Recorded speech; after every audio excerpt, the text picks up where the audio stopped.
my thought has always been, and even though this is not probably good for my business, but if you have access to quality drum education in person, do it. There's multiple reasons. One, I hate to use the word threat, but the threat of having to see somebody each week will scare you into practicing. You don't want to embarrass yourself. You want to make your teacher proud. So I think that accountability is massive. Having somebody in the room to stare at your hands and say, ooh, and just literally turn your wrist a tiny bit, that's an amazing thing. The problem is, and the reason why I have a business that can be successful, it's not because the tech makes online lessons better. I do not think that at all. It's why I still host in-person drum camps.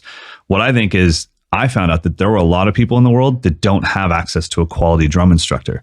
And you might think like, yeah, but what about in London? It's like, okay, can you afford it in London? Maybe not. What if the guy who's qualified or the girl who's qualified hates teaching? So it's like, well, yeah, he or she's an amazing drummer, but they don't even want to be in the room with me.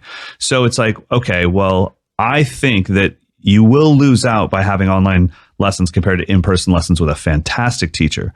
But I'm obsessed with teaching and education. So I still think I can do a pretty good job through a camera if you give me the chance, because I'm so passionate about it. So I think the passion kind of equals out the playing field a little bit.